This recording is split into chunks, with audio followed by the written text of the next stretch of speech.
तो छात्रों, आज हम अपनी भाषा के महत्व पर प्रकाश डालने वाली कविता का अध्ययन करने जा रहे हैं, जिसका शीर्षक है निज भाषा। इसके रचनाकार हैं भारतेंदु हरिश्चंद्र।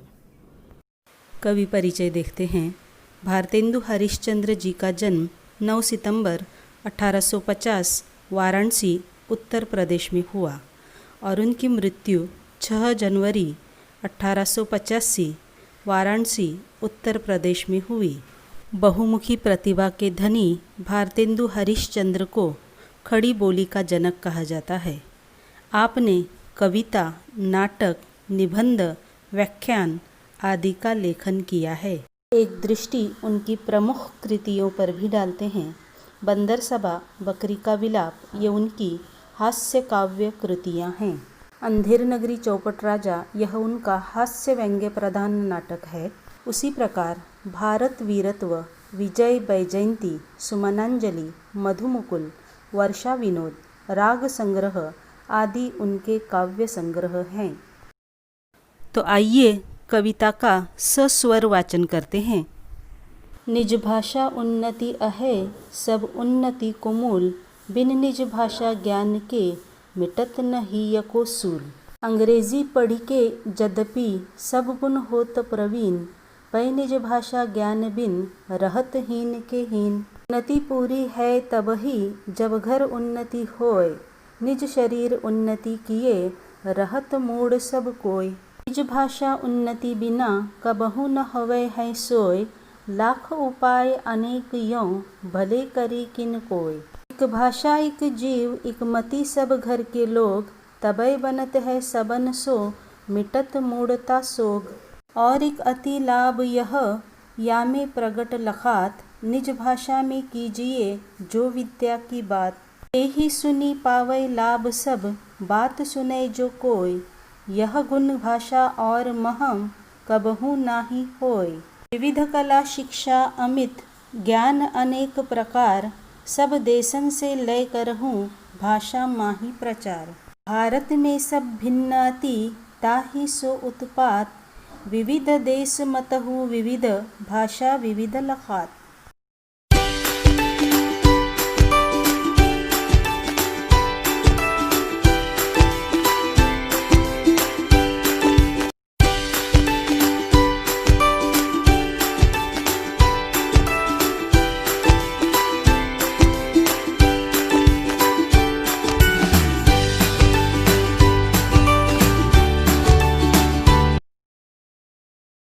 इन पंक्तियों का आशय है कि निज भाषा यानी कि अपनी मातृभाषा में ही अपनी उन्नति संभव है। जीवन में मिलने वाली सारी सफलताओं का आधार अपनी मातृभाषा ही होती है। अपनी मातृभाषा के ज्ञान के बिना हृदय की पीड़ा को व्यक्त नहीं किया जा सकता। अर्थात अपने मन की बात को कहने के लिए अपनी मातृभाषा ही सबसे बेहतर माध्यम होती है।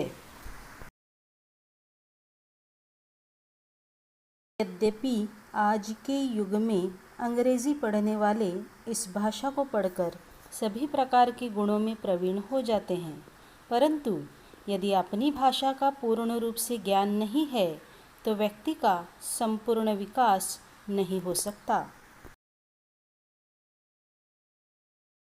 कोई भी परिवार तभी उन्नत समझा जाएगा जब उस घर के सभी सदस्य उन्नत विचारधारा वाले हों।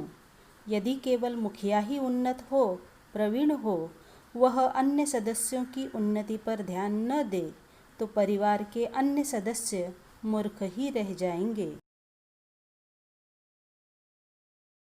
इन पंक्तियों के माध्यम से कवि कहता है कि अपनी भाषा की उन्नति के बिना कुछ भी संभव नहीं है। चाहे कोई कितना भी प्रयत्न कर ले, अपनी भाषा की उन्नति के बिना कोई भी मनुष्य सुखी नहीं रह सकता। जब किसी परिवार के सभी सदस्य एक ही भाषा का ज्ञान प्राप्त करें, एक ही भाषा में बात करें, तो बुद्धि का समुचित विकास होता है। तभी घर में एकता रहती है। साथ ही अज्ञानता व शोक का नाश होता है। इस दोहे के माध्यम से कवि कहता है कि अपनी भाषा की उन्नति का एक अन्य लाभ स्पष्ट है। हमें अपनी भाषा में ही विद्या यानी ज्ञान की बातें करनी चाहिए, तभी सबको उसका लाभ मिलेगा। कवि कहता है कि अपनी भाषा में जब बात की जाती है तो उसे सब सुनते हैं और समझते हैं। यह गुण केवल अपनी भाषा में ही पाया जाता है। यह गुण अन्य भाषा में नहीं होता। यदि हम विदेशी भाषा में बात करते हैं तो उन बातों को हर व्यक्ति नहीं समझ सकता।